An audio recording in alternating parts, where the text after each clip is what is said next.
Ayan, good morning. Welcome back. Papasok na tayo sa trabaho. At ganito dito. Ayan. Umaga. So, si Big Casting ay naliligo. Ako, hindi. Dahil lang routine ko kasi ay pagdating ko sa trabaho saka maliligo. Ayan.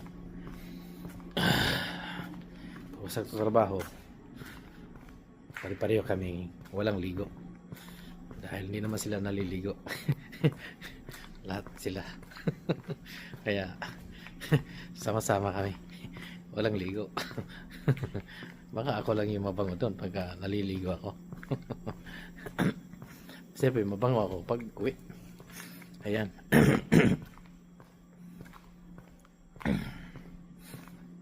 Ayan na. So nasundan ko na din yung mga ibang mga puti. Ganyan kasi sila. Sila mas matindi.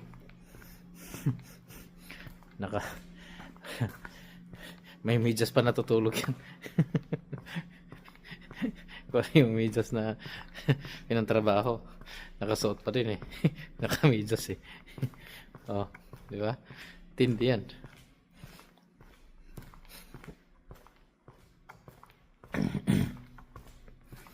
Okay, dito na tayo.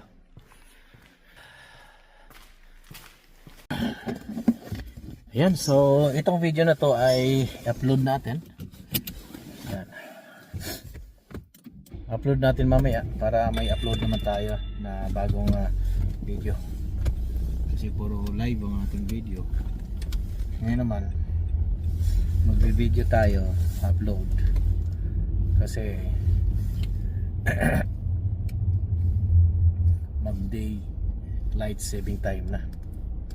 Ayan. Itong episode na to ay tungkol sa daylight saving time ang pag-uusapan natin. At mapapansin natin kung tayo ay aalis ako ng alas 6. Ito nag-snow pa kasi. Nag-i-snow pa kasi kaya hindi natin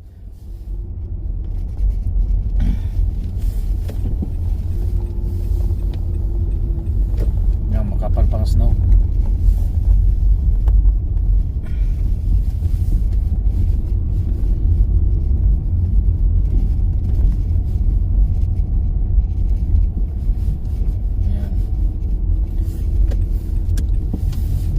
Siguro sa highway saka tayo mag-kwentuhan. Sa ngayon, ayan, panoorin nyo muna yung mga nasa gilid ko. Ayan, kasi ngayon ay talagang medyo malamig. Sulit pa din yung lamig ngayon. Naninikit sa sa ating tuhod.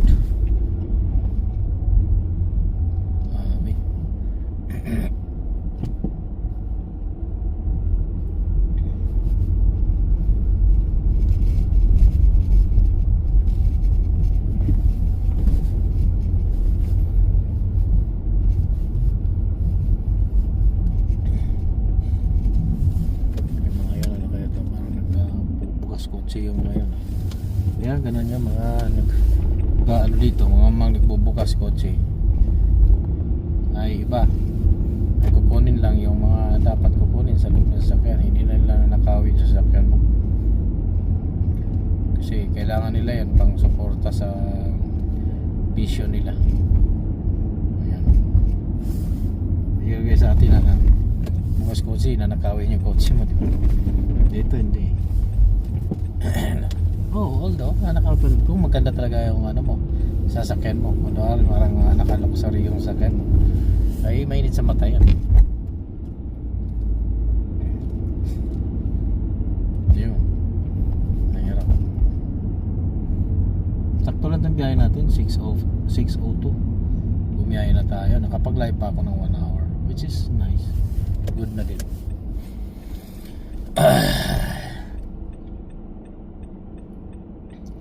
At mapapansin niyo yung langit, ayan oh. Yan. Basta daylight saving time, pag pumasok niya yung daylight saving time, mababaliktad na ang araw. Mag-advance na ito. So ngayon ang umalis ako ng alas 6, di ba?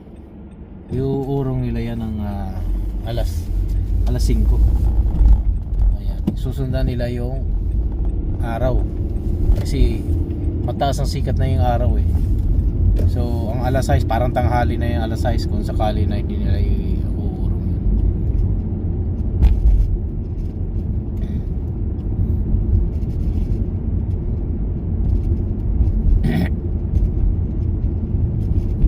Hindi pala urong, usad. Usad kasi pa summer eh.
So mag daylight saving time na tayo. At mostly ginagawa nila yan every papasok ang summer o spring at papasok ang winter. Ayan.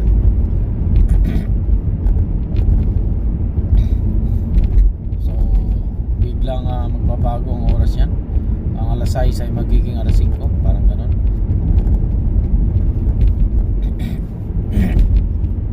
Tapos ang pagdating naman ng papasok naman ng winter, ang mangyari naman yung pag-urong niya ganito alas 5 ay babalik ulit ng alas 6 yan. Alas 5, alas 6 na ngayon.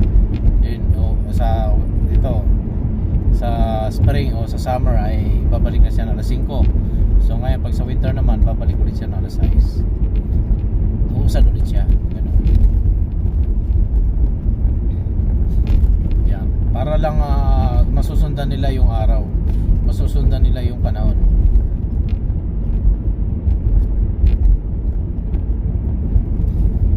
Kasi nga kung mapapansin niyo yan, tingnan niyo yung langit, di ba?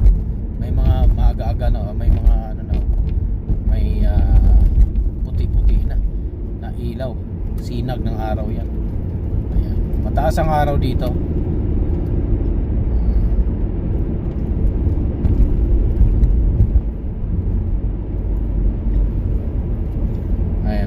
Sikat pala ng buwan yun. Sayang hindi ko nakita yung nag-lunar eclipse yung nakarang araw. Yan full.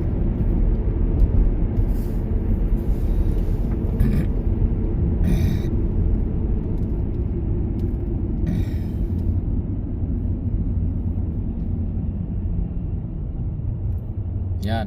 Sobrang laki ng buwan dito, sobrang laki din ng araw. Sa atin, liit na ng buwan, di ba? Halos hindi mo naman dito, kita-kita mo pati pati yung butas-butas ng crater ng buwan. Pag titingnan mo, nakikita yan.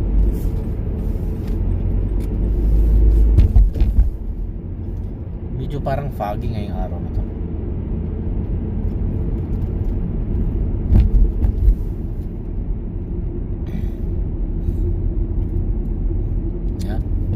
Yan ang mga palatandaan na ngayon na mag spring na. So palagitnaan ng March, yan talagang expected ko, palagitnaan ng March ay sisikat na ang araw niyan, bunggang bungga, maaga. Then mga March 20, mga ganon, ay totally makikita na natin ang pagbabago. At yan ay nag-start na maglulusaw yung mga tuloy-tuloy ang lusaw ng ice at snow. Yan.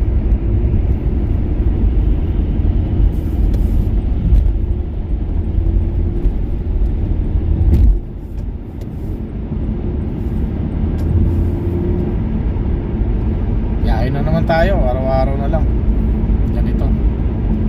Wala pa naman tayong kapera-pera na ngayon. $20 na lang matitira sa atin.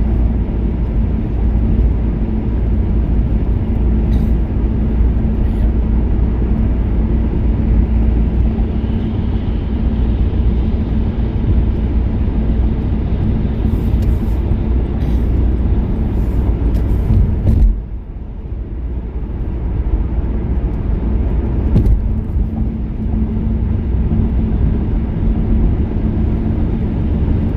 Yan, dito ang unang sisikat ang araw.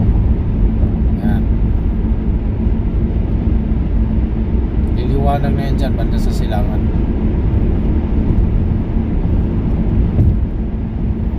Yan. Kung sumikat na yan, ayan na.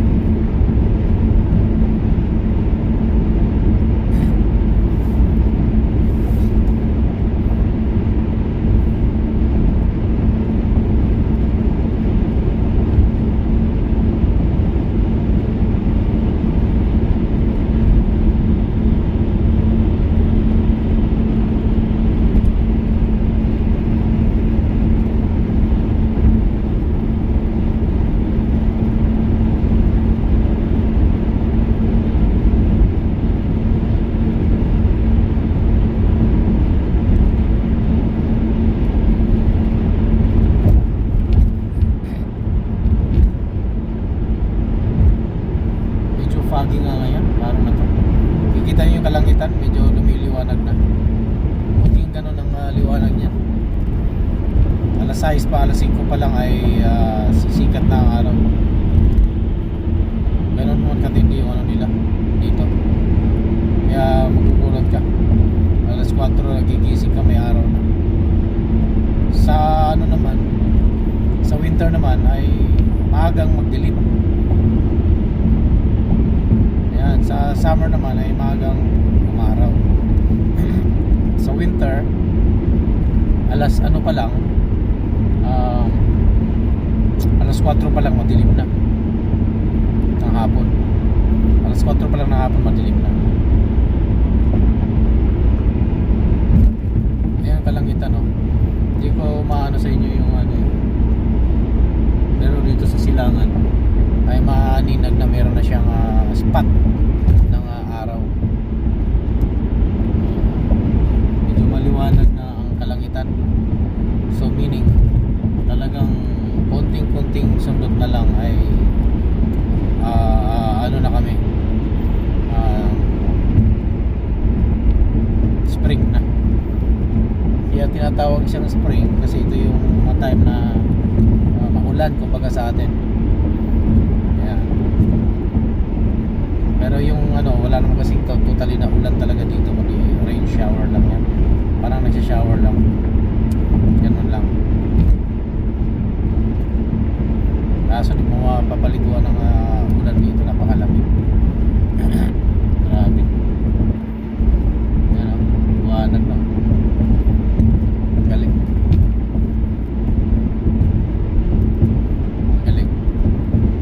Maliwanag na.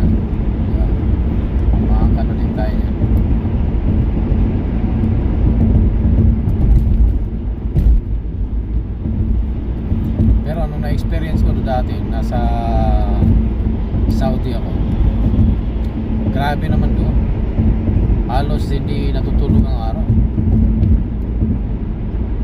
Alam ni Idol RC, kaya ang gawa ng construction doon, di ko lang, pero dati kasi ano, ang mostly ng gawa ng construction doon ay alas gabi ang starting ng gawa nila ng construction. Gabi ang ano nila talaga pag-construct. Bakit? Dahil sa umaga ay sobrang grabing init. So kaya ang ginagawa nila, magdidikdik yung mga yan ng madaling araw. Yan talaga yun.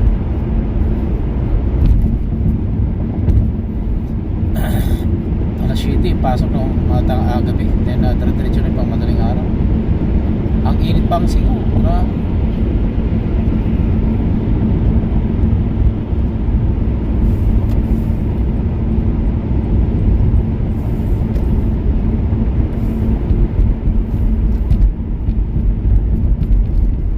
Ang init ng singaw nung init yung lupa.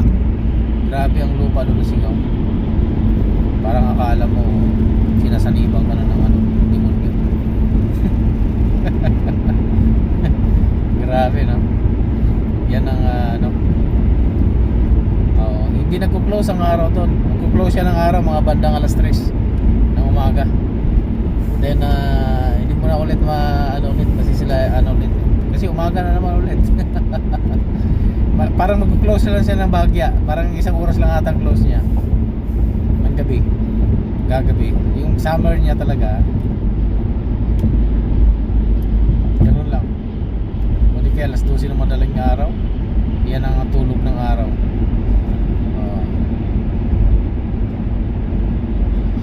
Alas 12 madaling araw yan, ha. Imagine mo yan. Alas 12 ng madaling araw. May araw pa, liwanag pa. Ganon.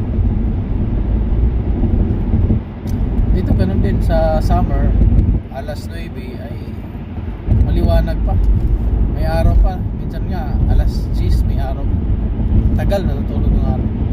Kaya sa Saudi noon 1 AM 1 o'clock na madaling araw ay doon pa lang matutulog ang araw.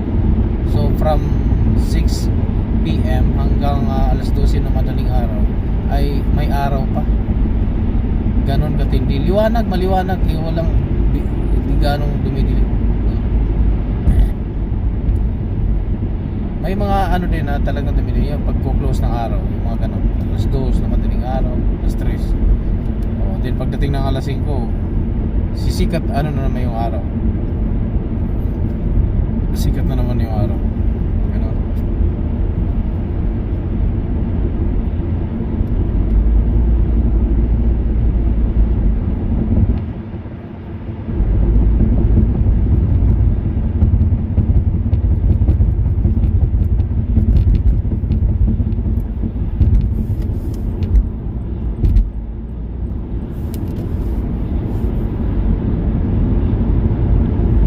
Negative 9 lang tayo ngayon mga kaparig, kaya pala medyo sulit pa din ang lamig.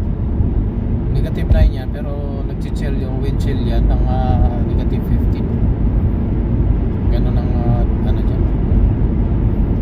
Mas malamig kasi yung hangin kaysa yung pag walang hangin naman hindi siya malamig. Stable lang.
lalaki pa yan.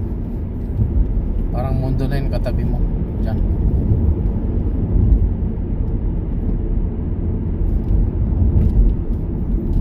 Diba? So tapos din ang ating 20 minutes video. Ganun lang kadali gumawa ng create ng ano na daily vlogs. Ayan.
Malapit na naman tayo. Okay, so naka 20 minutes na naman tayo sa video natin. At ang pinag-usapan na natin yung daylight saving time. Yung mga pagkakaiba-iba ng mga daylight saving time sa ibang bansa. Pero dito yan mostly nagagawa yan dito sa Canada. Kasi sa sobrang laki ng bansa na to, iba-iba yung oras. Pag lumagpas ka lang ng ibang bayan ay iba na ang oras dahil nga sa sobrang laki ay talagang parang bumiyahe ka na parang pwede nga aeroplano na lang. Habang haba ng biyahe, grabe. Pumunta ka sa mga probinsya dito, mahaba talaga ang biyahe. Ayaw ko na ng ganun, sakit sa tuhod, hirap kaya.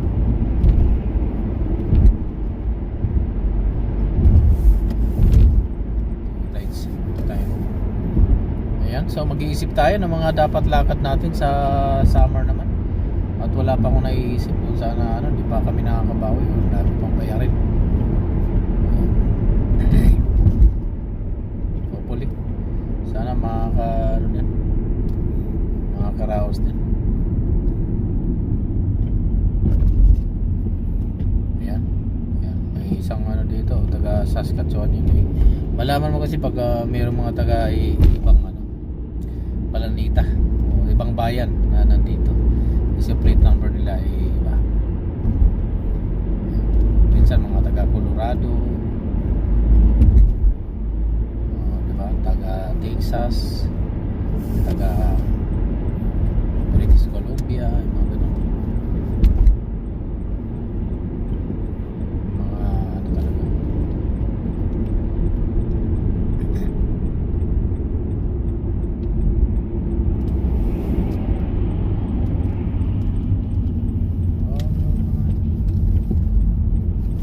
Gilid yung truck na yun. Tulog ata yung driver.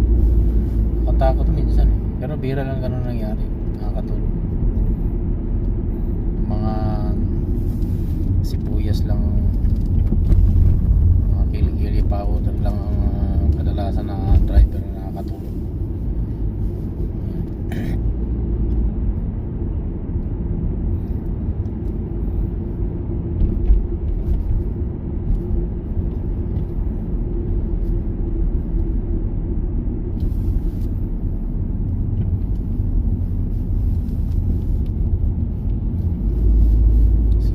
Nasa likuran ko, baka i-bossing namin to.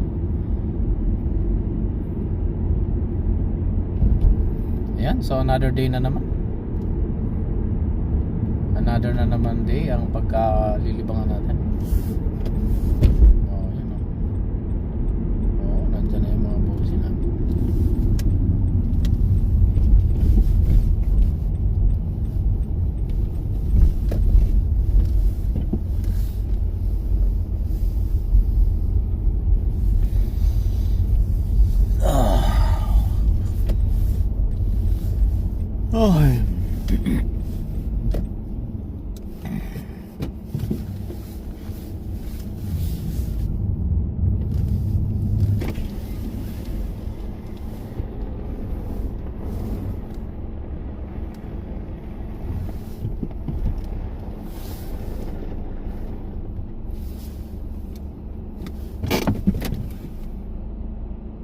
Ayan.